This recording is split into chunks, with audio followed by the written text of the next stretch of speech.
You've actually all been asking questions, I think, during the afternoon through Mentimeter. You've got 7 panel members.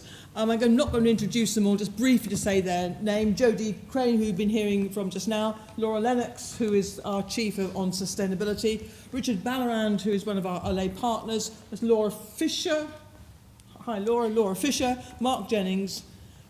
James Williamson, who you heard from this morning, and Neena Garnavos. So welcome to all of you. You can say a little bit about yourselves when you answer the first question.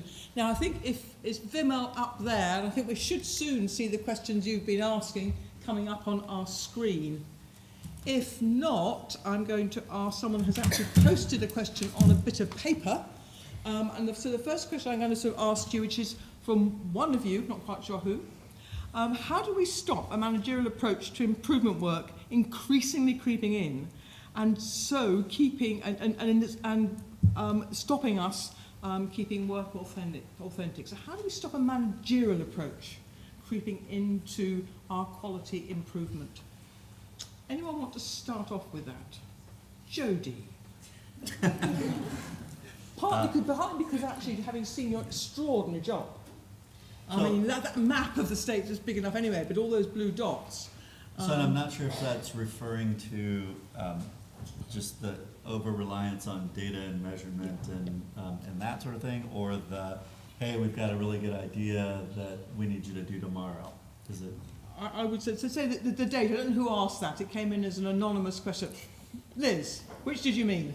More the latter one. Okay, so the easiest way to not be micromanaged is to have a shared vision and have effective leadership. So if somebody high up, if you share their vision of where they need to go and you're competently going there, the chances are you're going to slowly improve your sphere of influence, your ability to get things done.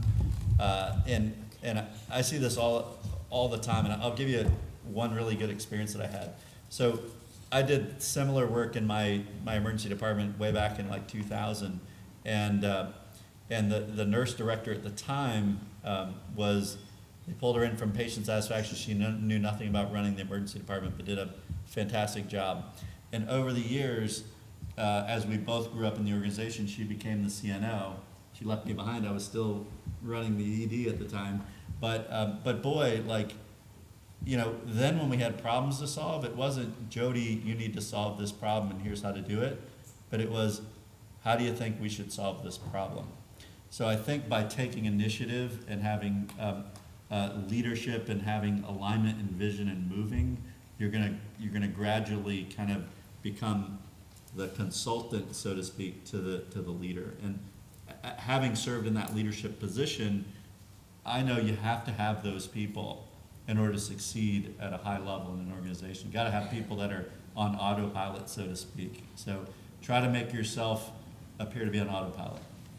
Mark, you wanted to say something? Yes, I mean, my thoughts on this are that in effect you've got two different paradigms. If the management is trying to do things by direct sort of instruction and just do it now, and you're trying to do a continuous improvement approach. So in some way you need to square those paradigms and make them equal.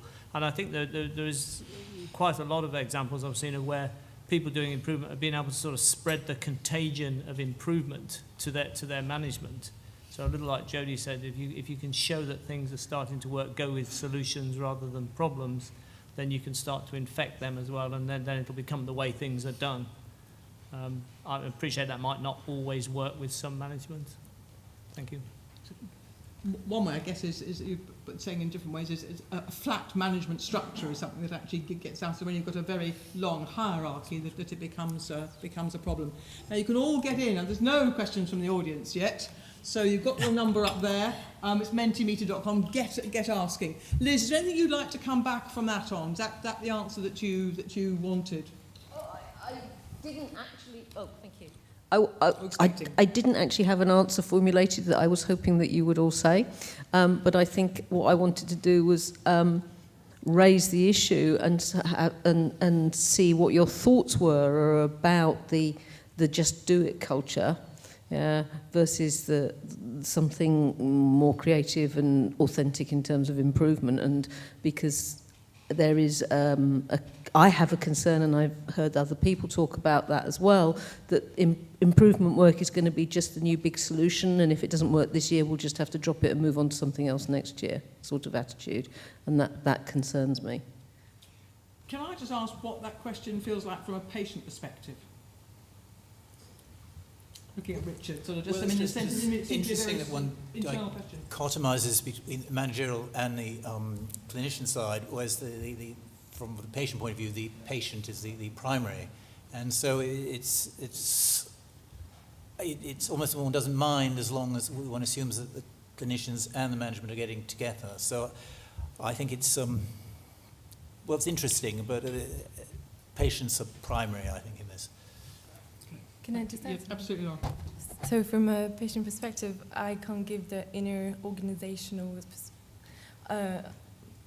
perspective of managerial, but in terms of hierarchy, the problem I found as a patient representative trying to improve various aspects of patient experience is the hierarchy issues, not just in maintaining authenticity, but because I am a patient and is theoretically valued in practice, it causes a lot of problem because often I am told, not exactly in those words, and I won't quote anyone, no one here anyway, that they have great ideas and there's great interest, but because they're so good, they seem threatening.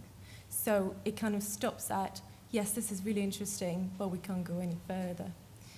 And so in terms of authenticity, there's a big question there as well, from my perspective. Yeah, thank you. I'm just going to ask a question that's come up. It's had one like, one with 5 likes, and we'll come on to that one in a minute.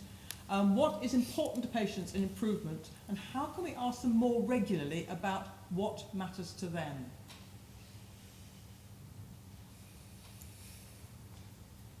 Anyone want to kick off on that? Look, Well- go on.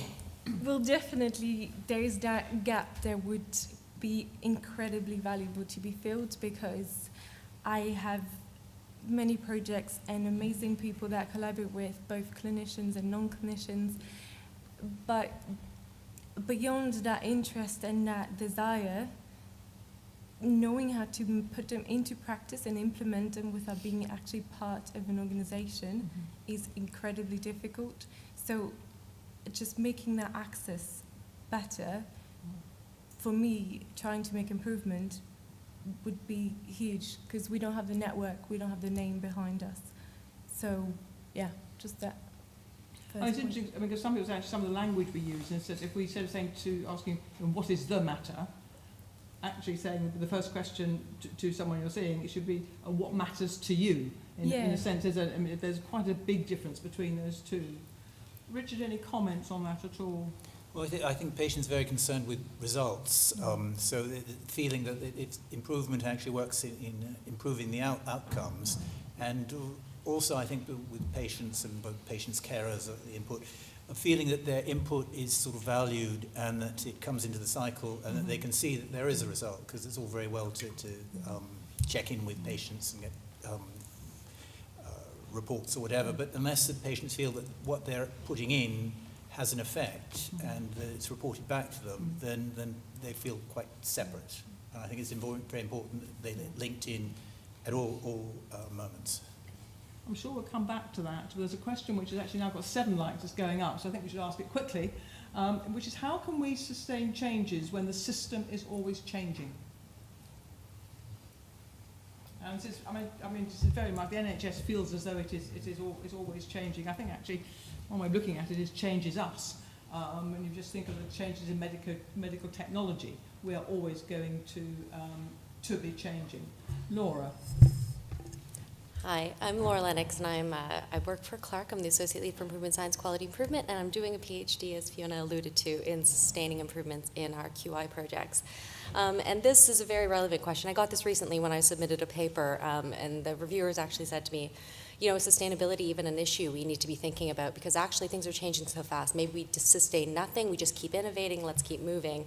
So I guess there's two things I wanted to say to this. One is that, make sure what you're doing is worth sustaining. There's a lot of people who want to maintain the practices that they implement, but leading on from the data that you're collecting, if you can show that it's making an improvement, that's one of the reasons to do so. And the second thing is that actually stop having such a narrow definition of sustainability. Sustainability doesn't need to mean stagnancy. It's actually much more about adapting your practices, adapting the systems that you're trying to use to make sure you're still getting the improvements. Much less about the practice itself, much more about seeing the improvement continue. So I think we can do that, but we need to be ready to be adaptive and reflective as we do so. James, then Mark. I mean, it's interesting, when we talk about resistance to change, is that not just the sustainability of the previous project, whatever that happened to be? You know, maybe that's the good thing about the previous project. It was a sticky change, and it's had sustainability. So anyway, that was just a comment. The other thought was when Jody was talking about the consultants who were occasionally resistant when he sort of moved in or came in. If those resistant consultants set out to fail and then through your good work succeed, what just happened? Did they succeed or did they fail? That's the $1 million question. $1 million question. I'll leave it with you. Okay, Mark, do you want to comment on that? Yeah, I think we're thinking about the wrong thing being sustainable. The individual change isn't necessarily sustained. It's the process of continuous improvement that we need to sustain. So it's keeping on the case, not being complacent once you've done something. You don't just fix something and it's done forever. You need to continuously improve it. Jody. So, if you go back to Darwin said the species most likely to survive are the ones that are most able to adapt, right? And so, I think it's important to understand what you're sustaining. So, if you're sustaining the same process forever, you're probably doing the wrong thing. What you're really trying to sustain is the vision and your aims that you're trying to achieve. So you may have 10 different processes to get patients in front of doctors. That's okay as long as that metric is moving towards where you want it to go. Can I just ask you all just a domestic thing? Can you all make sure you speak into the microphones? Because I think they're recording it, they know what's happening. Just Richard. to follow on from that, sometimes speaking with other patients, one thing when they observe the sort of cycles of improvement, they're saying, well, what is important? Is it the improvement cycle, or is it the result, the effect to patients? And it's something to get them on board so they actually participate. It's just sort of communicate to them that it's not really just a question of metrics. It's not what's being measured. It's the outcomes that we're going for. And I think that's very important because that has to be put forward.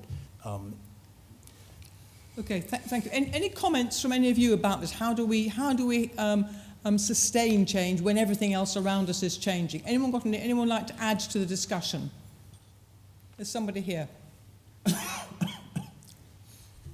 Thanks. I want to integrate my answer or question, if you like, with what's been said, particularly by you, Richard, and by you, Laura, about patients being involved. Now, our project at St Mark's, for instance, involves patients. I am a patient as well. I'm only here in that capacity. And we have regular patient panel meetings anyway, outside of that, and we truly do try and involve patients all the way through.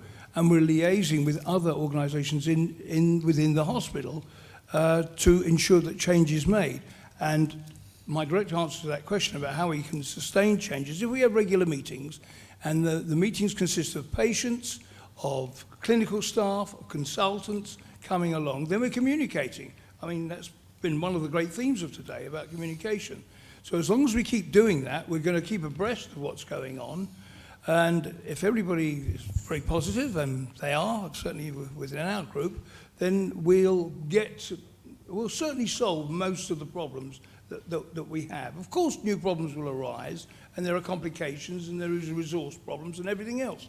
But we will get a lot of things done. But we have to involve patients directly. Thank you. Now you can all see the questions. I'm actually going to go to the second one. I'm going to miss out the one that's got 3 votes, because it's about politicians, and if there's time at the end and you're feeling frisky, we'll ask that one, and then go on to the end. And you can keep on asking questions, and you keep on liking or any questions that you see coming up. This is, the next question is, have we sufficiently understood the unintended disincentives that are involved with improvement, e.g. increasing efficiency means reduction in posts? I think actually, James, it was you that was talking about unintended consequences. So this is unintended disincentive. I don't know whether that's a different side of the same coin or not. I don't know. I mean, it's difficult for me to see the exact question, but from what I gather, I mean, is our aim to maintain posts? I wouldn't have thought so. I think there's plenty of work out there, yeah. And probably we have to make more certain that the right people are doing the right sort of jobs. Mm-hmm. Certainly, throughout my career, I've always worked in a multidisciplinary team, and I would certainly like to, defer a lot more of the sort of work that I sometimes find myself doing to other groups. So I think we can, my job is not to sustain posts in my department or wherever it happens to be, is to provide a better service. So sustain capacity and maintain service, whatever that service provide a better is. service to patients, yes. That's what we're here for. Any comments on that? Anything from the person who asked it, perhaps? Okay, let's go on to the one at, not the political one, because we can do that. Does anyone have a magic formula to create an organisational culture of improvement and put it on everyone's agenda? So this is the holy grail. Who wants? Neena, you haven't answered yet. I will say this is Tough, something. This is something that I was thinking He's speaking to the about. microphone. Yeah. Can you hear me? This is something that I was thinking about earlier. So I'm Neena. I'm one of the 2016 fellows, and I work in the voluntary sector. And actually, something that I've noticed in the voluntary sector is how frontline staff actually relate to the kind of things that we're talking about in this room. So talking about quality improvement, NHS incentives and initiatives and things like that, is I'm not sure that everybody within the voluntary sector actually buys into those things or listens to those things. So I think from my perspective, it's about actually how we talk about improvement, who we're engaging and how we're engaging them, and actually really embedding it within the way that we work in the voluntary sector, because it's a very different kind of environment. Mark? Yeah, I think this is about leadership, really, and whether it's at an organisational level, a department level, or a project level, you absolutely need leaders who can create what I'd call a burning ambition. I know Jody was calling it a burning platform. I think a burning ambition is a bit more positive than standing on a burning platform, so that the people who you're working with can see that there is a future, or can be part of shaping that future, and hence can be empowered. So it's that burning ambition. What does the future look like? What's my part in it? How can I help create it? But culture is a really important thing. It can be a positive thing, but it also can be pernicious. I mean, those of us who've been doctors going around different hospitals, you just go into a place and you know whether it's a can-do place or whether it's a place that says no. And as a postgraduate dean in London, you could go to a hospital and one department would feel fantastic, and another department just have that sort of slightly weird feeling, and you'd hear that there were problems between people. I mean, does anyone have any comments on that? How do we stop culture eating strategy for breakfast? I think Drucker said that, wasn't it? Because it seems to me, and maybe others have different views, that culture actually stays in the concrete for quite a long time. I see Laura nodding up there. I don't know whether you agree or just think it's a... Well, if we're thinking of, magic solutions, I think what we could do, if we could do anything, if you give people the space and time to think about what they're doing. I think most people in healthcare want to do better. Mm-hmm. They might not get that opportunity. Everyone wants to probably improve their practice. It depends on what that means to them, but getting the actual time to do it, if we had all the resources in the world, for them to actually get that space, I think we might be able to get them to reflect and do better, but that is magic. I don't think that's necessarily going to happen. Any other comments on that? On Mark again? Yeah, I agree about the variability. And I always think like what we call a good hospital tends to have more of a balance of positive departments than sort of negative ones, and what we call a bad hospital is the other way around. I think what you really need to do is focus on where the energy is, go with the real positive to start with. There's enough stuff to do in the NHS, enough improvement to do without giving yourself a hindrance by trying to start with somewhere where there's not as much power and not as much positivity and energy. So go with the energy, whether that's people, places or projects, and that will hopefully infect others and it will spread. Any comments from any of you about, there's a hand at the back. So I think it's a really central issue of culture, which can make a big difference. I'm Vanessa, I'm a pharmacist, works at Chelsea and Westminster Hospital. Just one thing we do that perhaps helps to create a culture of improvement is when somebody starts new in our department, on induction, part of the induction is learning about what their manager's role is, what their role is going to be. And I can't remember who I quote this from, but I always say, your job is to do your job half the time, and the other half is to improve your workplace and your job, and therefore to improve it for the patients. So from induction, in a new post at our hospital, I hope we sort of start to suggest that there's a culture of improvement and you've got to join it. Okay, thank you. There's a comment here and then a comment here. Good evening. Now, I think I'm from education, and one of the things I would say is that culture is generational, and really the quality of training experience is almost as important as induction, because you train the next generation in healthcare, and if their experience is bad, then I think you've probably lost for the future. Oh, that's so depressing. I actually think, in fact, I think you can, I sort of see where you're coming from, but actually I think you can go to hospital A and then you can go to hospital B, and actually you can pick up a different culture in the two. So I think, I sort of agree with you, though I think it's depressing. But actually I think you can pick up cultures as you move from place to place. Because comment here, and I'll come back to the panel. Down the front.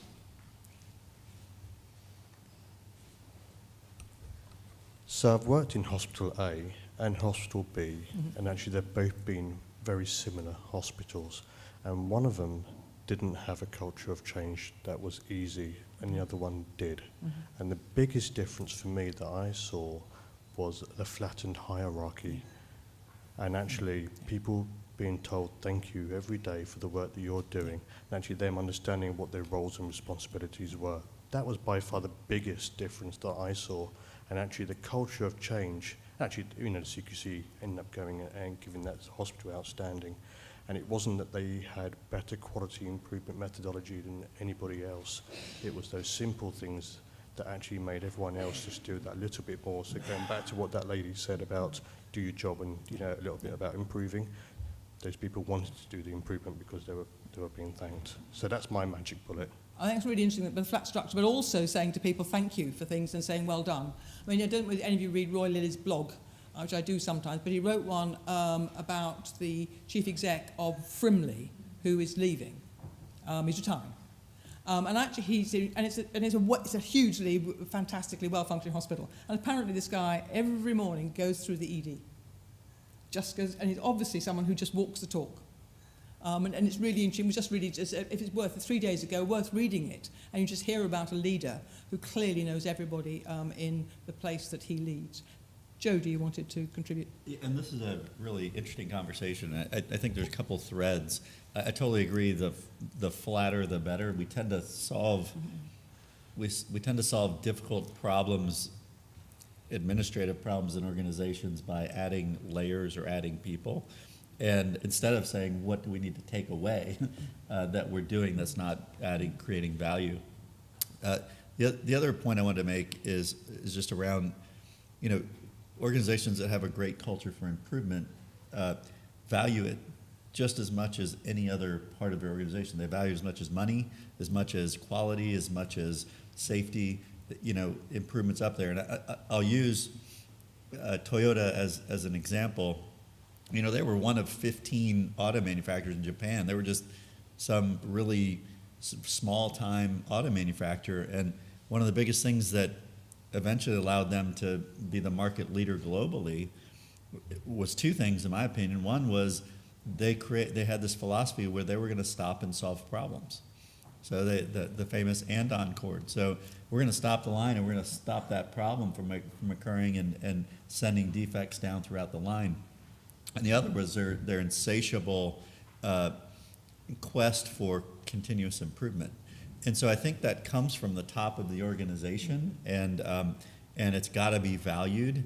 And the sure way to know it's not valued is when times are tough. The first people that go are the quality improvement people, right? So it's got to be valued. You have to value improvement because that's the only way you're going to get better. And the other, I guess, is when people point out problems, instead of saying, oh, no, how terrible, saying thank you for bringing me the problem, let's see how we can solve it together. So it's a positivity in the leader. And I guess that the team as well. I mean, teams are interesting. I mean, I think they're very for all sorts of things. We going back to education, we test individual competencies. What we don't test is team competency. And actually, it's the team, that delivers care to the patient. I mean, yes, of course, there are individuals in it. You can have 9 competent individuals who together make an incompetent team. And you can have somebody who's competent in one team and incompetent in another. And then, of course, you have the toxic person that you have to take out. Anyone follow cricket? Kevin Peterson, one of our best cricketers, he was obviously he was toxic. And when they got rid of him, the team started doing better. I mean, there's some interesting things. I mean, we don't talk about that, but every now and again there is somebody who actually has an impact. Mark, and then we'll go on. I just wanted to comment on the chief exec at Frimley Park. I used to work for Andrew Morris, who's Sir Andrew, I think. Sir Andrew, indeed. And he's extremely visible. And he's a very can-do person, but he's a can-do in terms of empowering people, not telling people what to do. So he was a great guy to work for. So best of bosses, worst of bosses in terms of it being demanding, but very empowering. Okay. It's a personal experience, though. The question I'm going to not ask, because it's how do we stop politicians tampering with structural reforms? You can have that over a drink in the bar later. But I think that we can, we've probably got time for one more. We speak a lot about data as an important aspect. Should and can patients also be involved with the data analysis part of the systematic approach? So we talk a lot about data. We have lots of interesting data today. Should and can, I think it says under the bit there, patients also be involved in the data analysis part? I might make a comment there. It's an interesting question. I mean, my view is naturally, of course, he can, provided it's not private and confidential, etc. In fact, I would be encouraging people to put a lot more data up there on the web for the so-called citizen scientists or citizen data scientists to get their hands on.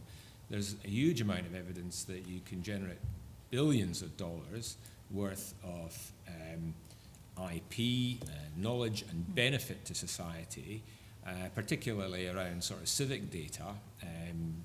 Councils putting data up about traffic flows or about houses or planning applications. These sort of things are regularly now being put in the public domain in a standardized format for basically anybody to build an app around or do some analysis around or whatever. So there's a lot of good evidence that open data, which Tom talked about a bit yesterday, is the way to go. Instead of having crowdfunding, have crowd analysis. Yeah, absolutely. I've done it myself. We've got these, I don't know if you've heard of Kaggle competitions, but I did a Kaggle competition. I can't remember what it was about yet. But I ended up being 650th in this machine learning competition, trying to generate some knowledge out of a data set. But that was about 650 out of 10,000. I was going to ask what the denominator was. 15,000 or something like that. 651. I didn't feel quite so bad about it. But that was terrific. And the guys who are really good at this get rewarded. So there's a bounty that goes with these sort of things too now. Jude, any comments? Well, I think also one thing that hasn't been mentioned is that there's much more in terms of diagnostic equipment at home, whether it's something simple as Fitbits or whatever, and that all integrates basically into sort of health and particularly sort of preventive, proactive. And I think it's a bit of an overflow of data that's coming in, but there are points at which patients can actually be quite useful along the procedure. And of course, some things are technology that's medical technology and some that's allied, not quite. But yes, I think there's definitely room for it. And it's growing apace, so it should be coordinated a bit, because otherwise it's a bit of a mess. I think we shouldn't be too frightened of putting stuff out there. Well, that's something I think one has to work on, is convincing patients ultimately. And when I say patients, remember, that means also citizens, and more importantly, in one sense, taxpayers. It's important that they get on board in allowing the release, because the only way that you get the maximum value out of all this data is if it's spread and obviously anonymized, all those problems, but there's still a sort of, certainly with certain patient groups, a desire to keep certain things private, and yet that obviates the sort of the mass value of actually spreading it all through the chain. And I would say there's also value in getting people involved at every stage of a project. So actually getting them involved in what we're collecting, what data it is, what we're measuring, and then obviously involved in the analysis and interpretation of that as well. Any last comments from the panel members? I'm going to hand over to Derek to talk about next steps. Mark? I know you didn't want us to answer that politician's question, but I think it's worth reflecting on the fact that we haven't had any politically driven change for the last 6 years. All of the change has been by the management of the NHS. Okay. And since the Lansley reforms, we've had no structural change. So I don't think it's politicians. I think it's the management that's meddling with things. Yeah, the Lansley reform possibly was a death to political interference. Yeah.